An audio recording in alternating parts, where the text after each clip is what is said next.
नमस्कार दोस्तों, OCN network में आपका स्वागत है। मैं हूं ओमकार चौधरी। दिल्ली पर बात करेंगे और अब तो प्रचार का बस एक ही दिन शेष है। 5 फरवरी को वोट पड़ने हैं, यानी फैसला होना है और फैसले कई होने हैं। मुझे लगता है कि अरविंद केजरीवाल के वजूद का फैसला होना है। वो प्रासंगिक रहेंगे भी राजनीति में या नहीं रहेंगे, इसका भी फैसला होना है। वो फिर से सत्ता में आएंगे नहीं आएंगे, मोटे तौर पर दिखाई दे रहा है जनता का मूड क्या है और माहौल इस बार क्या बन गया है। पर इससे बड़ा सवाल ये है कि क्या आम आदमी पार्टी बची रहेगी, जॉइंट बची रहेगी, संयुक्त बनी रहेगी या टूटेगी इसके बाद। और चूंकि पंजाब में भी सरकार है, तो इसके इम्पैक्ट, यदि ये दिल्ली में हारते हैं जैसी कि पूरी पूरी आशंका दिखाई दे रही है, तो उसके बाद पंजाब सरकार का क्या होगा, पंजाब इकाई का क्या होगा, इसके इम्पैक्ट क्या होंगे और इसके सबक क्या होंगे। न केवल अरविंद केजरीवाल जैसों के लिए, जिनकी राजनीति का तरीका ही एकदम बदल गया है कि लालच दो लोगों को, और चाहे पर्दे के पीछे से जितना भ्रष्टाचार करते रहो, घोटाले करते रहो और कुछ भी ना करो, बस फ्री बीज की एक भांग की गोली देते रहो लोगों को और दिन में 4-5 प्रेस कॉन्फ्रेंस करो और आपका काम चल रहा है, मीडिया को मैनेज कर लो। तो सीधे जुड़ते हैं भाऊ तोरसेकर साहब के साथ। और चूंकि अब मतदान में ज़्यादा समय बचा नहीं है, तो ज़रा भाऊ की भी राय ले लेते हैं कि हमारा ऑब्जर्वेशन क्या है और भाऊ का ऑब्जर्वेशन दिल्ली को लेकर के क्या है। भाऊ, बहुत स्वागत है आपका। नमस्कार नमस्कार। नमस्कार नमस्कार। भाऊ, मैंने कहा है कि ये अरविंद केजरीवाल के वजूद की भी लड़ाई है, तो आप इससे सहमत हैं? तो केजरीवाल का वजूद है ही नहीं है। केजरीवाल मतलब ही आम आदमी पार्टी और आम आदमी पार्टी मतलब केजरीवाल है। तो वजूद का सवाल है, क्यों सत्ता के बाहर बैठेंगे तो खत्म हो जाएंगे, उनको मालूम है। आपको मैं उदाहरण देता हूं कि पिछले 10 साल से या 9 साल से हम बोल सकते हैं, अभी 1 साल कम करो क्योंकि दिसंबर 24 हो गया, जो तेलंगाना राज्य बना था, तो तेलंगाना के टीआरएस, तेलंगाना राज्य समिति करके पार्टी थी, वहां वो राज्य बनाने के लिए आंदोलन करने से निकले हुए जो नेता थे, चंद्रशेखर राव, वो कितनी हवा में चले गए। आपको याद होगा कि 2014 के बाद मोदी के खिलाफ सबसे पहले कोई गठबंधन बनाने की कोशिश करने वाला नेता नीतीश से भी पहले कौन था, तो चंद्रशेखर राव था। आपको याद होना चाहिए 2019 के चुनाव से पहले एक साल पहले उन्होंने ट्राई किया था कि भाई बिगर कांग्रेस बिगर बीजेपी अलायंस बनाएंगे, गठबंधन बनाएंगे। और इसलिए वो जाके ममता से मिले थे, अपने उड़ीसा के पटनायक से मिले थे, नीतीश कुमार से मिले थे, मुंबई में आके उद्धव ठाकरे वगैरह से कुछ लोगों से मिले थे, शरद पवार से वगैरह। तो वो जब वो कुछ बन नहीं पा रहा है, तो उन्होंने अलग होकर खुद ही अपने लिए जो 5 साल की मुहूर्त थी 2019 के लोकसभा चुनाव के साथ उनका विधानसभा चुनाव होने वाला था, तो उन्होंने 4 महीने पहले, 6 महीने पहले ही विधानसभा बर्खास्त कर दी और गुजरात वगैरह, मध्य प्रदेश वगैरह के साथ अपना विधानसभा चुनाव पूरा कर लिया कि भाई बीजेपी के और मोदी के साथ 2019 का चुनाव नहीं चाहिए। और फिर से बड़ी तगड़ी बहुमत में वो आ गए, आपको याद होगा। जी हाँ, जी हाँ। तो उसके बाद फिर से उन्होंने ट्राई किया था कि भाई चलो, लेकिन उनकी आइडिया ये थी कि कांग्रेस और बीजेपी छोड़कर अलायंस बनाएंगे, गठबंधन बनाएंगे, तो वो नहीं हो पाया। और पिछले विधानसभा चुनाव में उनका सफाया हो गया। अब मुझे एक बोलिए कि 2024 निकल गया, 2024 के पूरे साल में आपने कभी के चंद्रशेखर राव का नाम सुना है?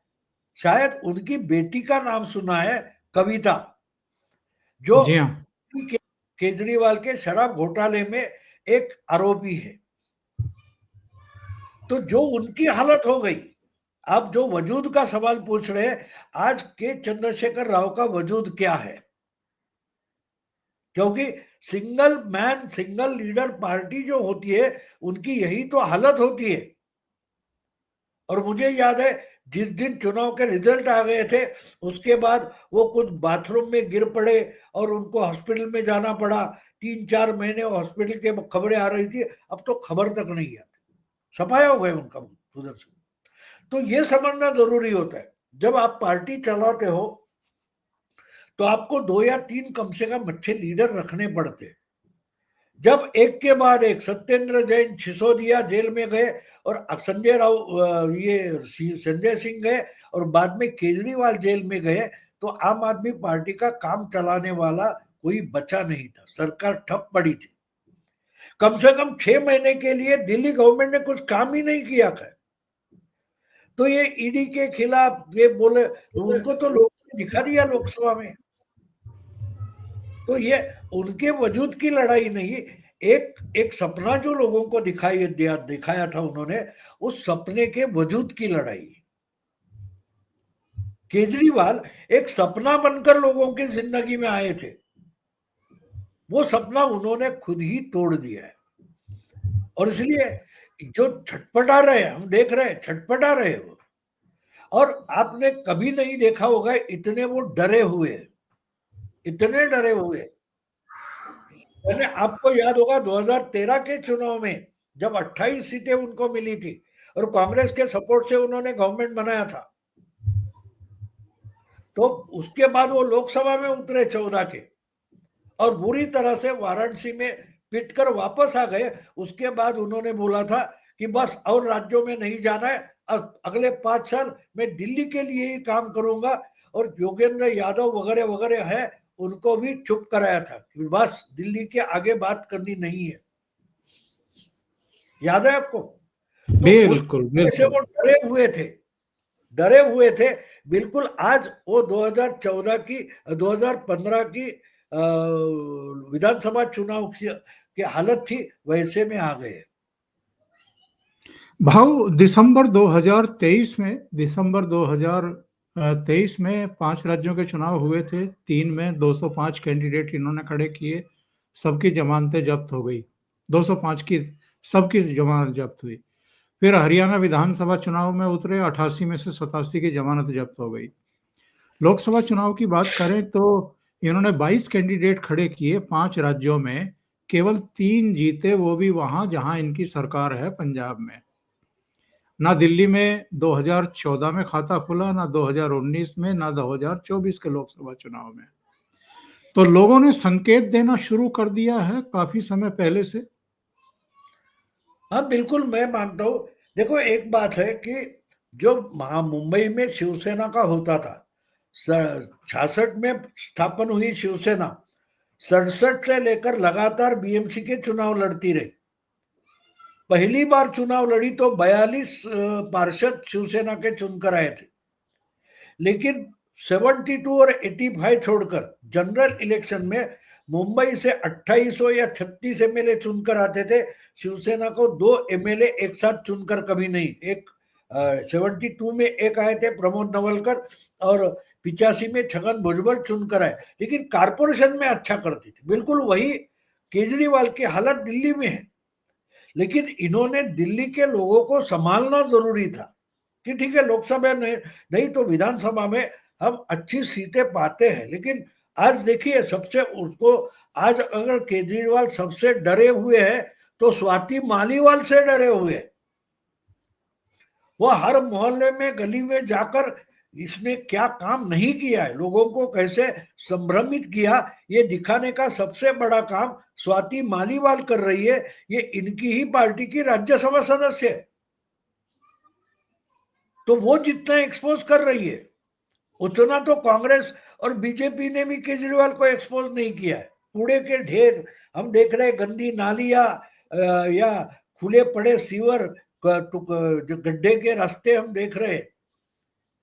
तो ये सब जो दिखावा था, हमने स्कूल बनाए, हमने मोहल्ला क्लिनिक बनाया, वो सब झूठ लोगों ने अनुभव किया है और अब और ज्यादा लोग देना नहीं चाहेंगे। और यमुना ने तो इनको पूरा एक्सपोज कर दिया, यमुना ने तो पूरा एक्सपोज कर दिया। तो बात यह है कि 2023 की बात अलग है और आज की बात अलग है। अब आहिस्ते आहिस्ते, और 10 साल की जो एंटी इनकम्बेंसी है, आपको बहुत भारी बहुमत दिया था। और दूसरी बात ये होती है कि आप बड़े पढ़े लिखे हैं, प्रधानमंत्री तो अनपढ़े बोलते हो, तो आपको कम से कम पता होना चाहिए कि आप दिल्ली के मुख्यमंत्री बनोगे तो आपको पूर्ण राज्य का दर्जा नहीं है, तो आपको, हाँ उसके लिए झगड़ो करो सब, लेकिन हर बात को लेकर ठिकरा आप एलजी पर फोड़ोगे तो नहीं चलेगा ना। 15 साल वहां अच्छे काम करके शीला दीक्षित ने दिखाए, जितने मर्यादित अधिकार या पावर मिली उसमें अगर शीला दीक्षित अच्छा काम कर सकती है तो हमको सेंट्रल गवर्नमेंट काम करने नहीं देती, ये कहां से तकलीफ शुरू हो गई? क्योंकि आपको करना ही नहीं है। और ये लोग अब जान गए, अब जब पकड़े गए तब बोलते हैं हाँ हाँ हाँ वो यमुना का बच गया, वो अगले 5 साल में कर दूंगा। वो 5 साल पहले बोलते थे मैं खुद डुबकी मारूंगा। तो एक बात होती है ना, जो एक अंग्रेजी में कहावत है, आप कुछ समय के लिए सब लोगों को उल्लू बना सकते हो, आप सब समय कुछ लोगों को उल्लू बनाते हो, कुछ समय सबको उल्लू बना सकते हो, लेकिन सर्व समय सब लोगों को उल्लू नहीं बना सकते। तो ये हालत आ गई है। लेकिन साहब अभी तक तो ये उल्लू बनाने में कामयाब रहे। पंजाब में इन्होंने कहा था कि महिलाओं को 1,000 रुपया हर महीना देंगे। अभी फरवरी में 22 फरवरी के बाद 3 साल हो जाएंगे, अभी तक तो एक दमड़ी दी नहीं। इसी तरीके से यहाँ पे दिल्ली में पहले कहा कि यहाँ भी महिलाओं को 1,000 देंगे, उसके बाद इनके दिमाग में आया कि नहीं नहीं 1,000 नहीं, इसे बढ़ा दो। फिर कहा कि 2,100 देंगे, फॉर्म भर दो सब। सबसे लंबी लंबी लाइनें लगवा करके महिलाओं से फॉर्म भरवा लिए। वो तो डिपार्टमेंट ने ही कह दिया कि ऐसी कोई योजना ही नहीं है, ये गलत तरीके से लोगों की नहीं, वो निजी तो जानकारियां वो इकट्ठा बात की जा रही हैं। वो बात तो हो गई है। देखो एक बात होती है कि केजरीवाल एक बात भूल गए, वो सत्ता में आ गए क्योंकि उनके पास अच्छा सोशल मीडिया यूनिट था। और दूसरी बात है कि मेन स्ट्रीम मीडिया को इन्होंने मानो खरीद लिया है। हमारे मराठी में एक कहावत है की कोंबडं झाकलं म्हणून सूर्य उगवायचा थांबत नाही। यानी बुढ़ी है, वो रात को मुर्गी पाली है, उस पर एक टोकरी रख देती है और टोकरी जब तक उठाती नहीं तब तक मुर्गी को लगता है कि सूर्य उगा ही नहीं है। तो लेकिन मुर्गी को ऐसा लगता है, इसलिए सूरज उगने का तो रुकता नहीं है। तो इनको लगता है कि मीडिया का मुंह मैंने दिल्ली के बंद कर रखा है। अब मुझे बोले कि मालीवाल, स्वाति मालीवाल इतने वीडियो बना बना कर डाल रही है, लोगों से बातें कर रही है, तो इसमें से कितनी बातें हम मेन स्ट्रीम मीडिया में देखते? क्यों नहीं देखते? क्योंकि इन्होंने उनके मुंह में पैसा ठूसा है, एड दे देकर। पूरी दिल्ली का जो मेन स्ट्रीम मीडिया है वो केजरीवाल के पाप पर कुछ बोलता ही नहीं है। जहां काम नहीं हुआ वो दिखाया तक नहीं जाता, बराबर है। तो इससे लोगों का अनुभव तो अलग नहीं होता ना। उस गली में, उस मोहल्ले में जो रहने वाले लोग हैं वो मीडिया पर भरोसा नहीं करते ना, वो अपने अनुभव पर भरोसा करते। अच्छा, मीडिया पर भरोसा करने वाला कौन होता है? जो घूमता नहीं, जिसके पास अनुभव नहीं। लेकिन एक बात, आप झूठ बोलते हो, लोग उसका अनुभव करते हैं। और इसलिए लोगों का जो अनुभव है, वो अनुभव अगर आपके पाप दिखा रहा है तो इतनी आसान बात इस चुनाव में है नहीं। और मालीवाल उसको तो नंगा कर रही है। मैं तो बोलता हूं कि इस चुनाव में केजरीवाल हार जाते हैं तो मानो बीजेपी जीत जाएगी, लेकिन man of the match Swati Maliwal होगी।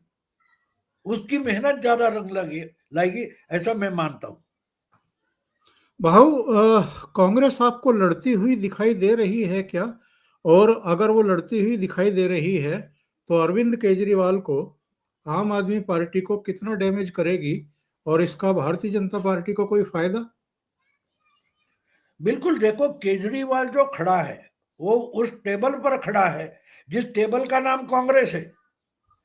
इन्होंने पूरा का पूरा मानो कांग्रेस एक कोई एकदम नाटा इंसान है, उसको बहुत ऊंचे टेबल पर खड़ा करो तो ऊंचा दिखाई देगा, अमिताभ से भी ऊंचा दिखाई देगा, लेकिन वो टेबल निकाल दो तो क्या बचेगा।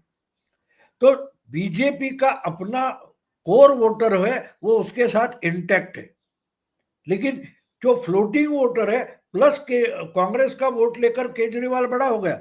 अगर आज वापस कांग्रेस अपना वोट शेयर ले जाती है तो डैमेज तो केजरीवाल को करेगी, बीजेपी को कांग्रेस डैमेज नहीं कर सकती। पिछले चुनाव में कांग्रेस का कुछ 4% था और इनके पास 52% था, तो इनका दोनों का मिलाकर 56% होता है। तो अगर कांग्रेस 10% 12% पर जाती है तो 56 में से ये 46 पर आ जाते हैं, और जो नाराज वोटर है वो इनको हराने में जुट जाएगा, तो वो बीजेपी के पास चला जाएगा, ना कि कांग्रेस के पास चला जाएगा।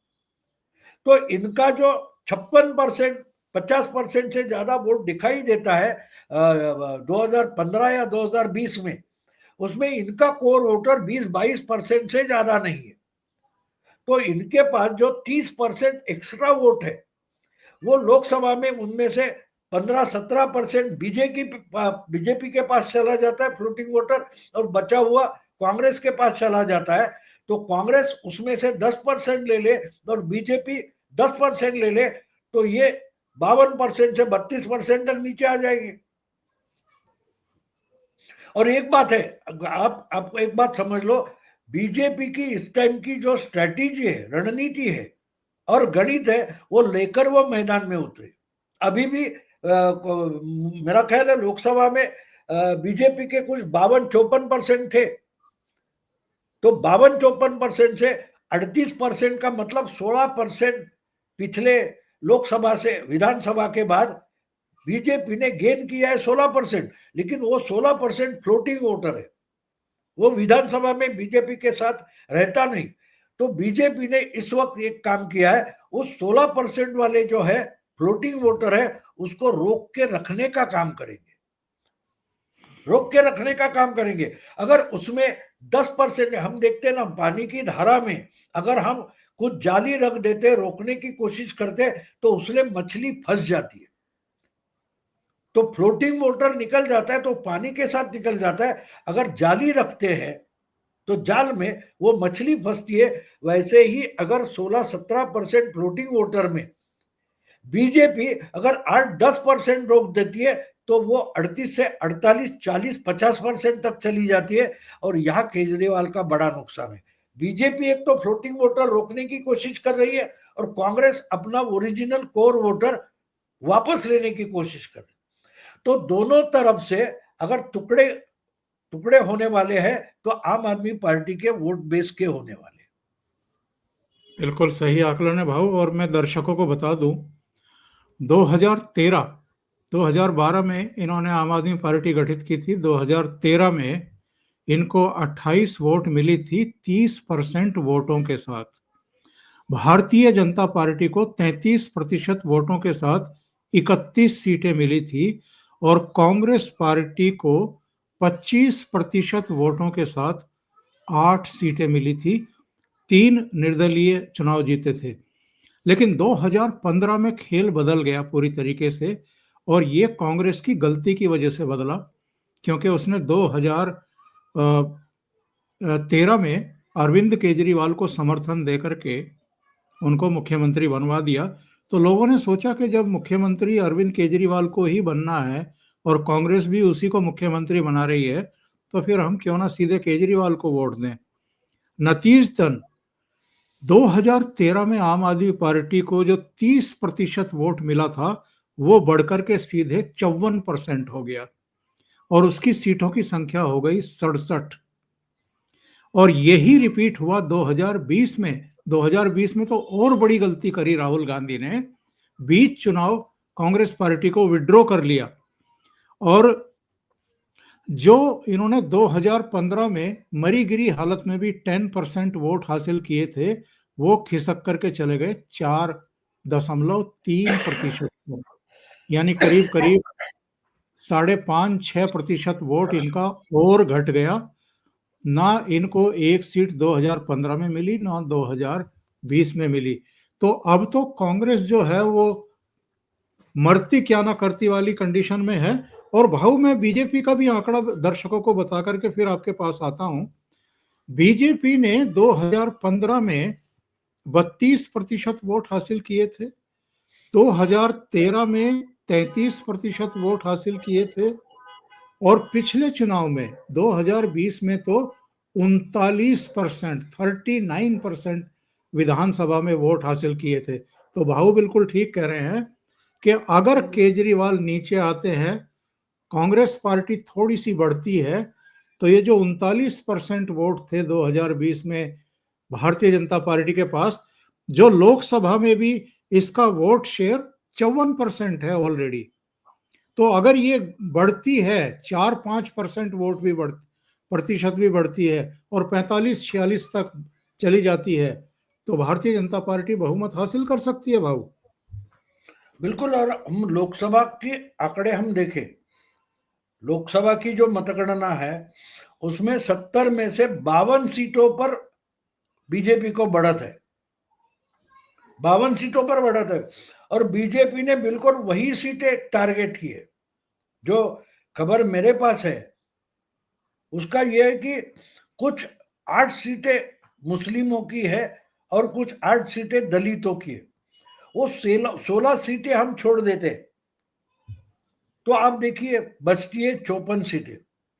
तो वो 54 सीटों पर बीजेपी ने बहुत बड़ी ताकत लगाई है कि फ्लोटिंग वोटर हाथ से नहीं निकल पाए, फ्लोटिंग वोटर हाथ से निकल ना पाए। और फिर भी और एक बात होती है कि जो 16 सीटें मैं बोल रहा हूं उस 16 सीटों में और एक बात होती है कि अगर वहां मुस्लिम और दलित वोटों के लिए कांग्रेस और आम आदमी पार्टी में तगड़ी फाइट बन जाती है तो तीसरी पार्टी 2-3 सीटें वहां जीत सकती है और तीसरी पार्टी बीजेपी है।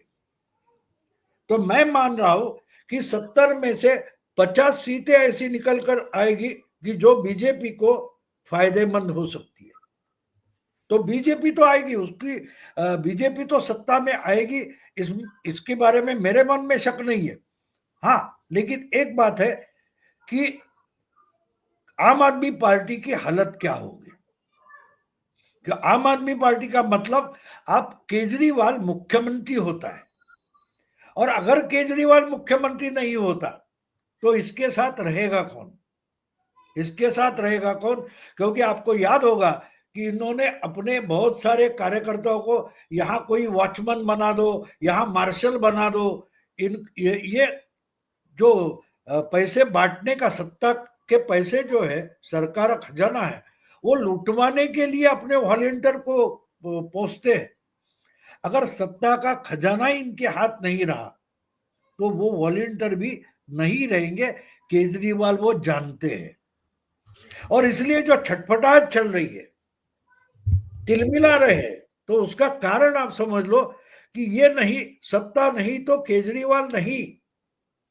और अब इनके जो कार्यकर्ता है 10 साल की सत्ता भोगने के बाद ये अब रास्ते पर उतरकर आंदोलन के मूड में नहीं रहे। हाँ, एक दिन कैमरा के सामने नाचेंगे, घोषणा करेंगे, लेकिन लगातार 15-20 दिन आंदोलन चलाना ये अब इनके बस की बात नहीं है। ये समझना जरूरी है। आंदोलन करने वाली पार्टी जब सत्ता में आकर बैठ जाती है जल्दी तो आंदोलन भूल जाती है। और केजरीवाल की पार्टी अब रास्ते की स्ट्रीट फाइटर पार्टी नहीं बची है। ममता वे सत्ता में जाकर बैठ गई, लेकिन ममता ने अपनी पार्टी को हमेशा स्ट्रीट फाइटर पार्टी बनाकर रखा है। केजरीवाल तो मैं चॉकलेट बांटने जैसे सत्ता के टुकड़े बांटते गए और वही उन्होंने पार्टी का ऑर्गेनाइजेशन खत्म कर दिया। भाऊ थोड़े जातिगत आंकड़े में दर्शकों को दे दूं ताकि उनको समझने में आसानी रहे कि जब वोट पड़ेंगे तो किस पार्टी के पक्ष में क्या रहने वाला है। सवर्ण वोटों की जो संख्या है दिल्ली में वो 35 से 40% है, ओबीसी 30% के आसपास है, और जो डिसाइडिंग फैक्टर माने जाते हैं उनकी संख्या यहाँ बहुत ज्यादा नहीं है। 13% केवल मुसलमान हैं और 16% दलित हैं। दलितों की संख्या फिर भी ठीक ठाक है। एक समय मायावती को यहाँ कुछ परसेंट वोट मिलते थे, सीटें भी मिलती थी, लेकिन मोटे तौर पर अगर देखें तो ब्राह्मण जैसे 13% है सवर्णों में, राजपूत 8% है, वैश्य 7% है, पंजाबी खत्री 5% है। भाऊ इन्होंने अपनी कमजोरी का प्रदर्शन किया है, नदी में जहर मिला दिया, यमुना नदी में जहर मिला दिया।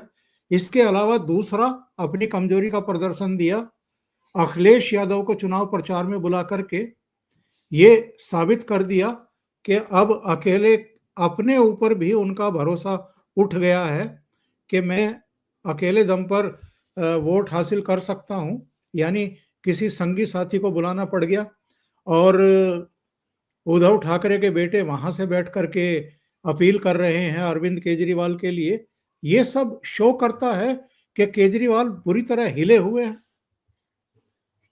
एक बात आप समझ लो, पिछले कुछ महीनों से केजरीवाल का संजय राउत बन गया।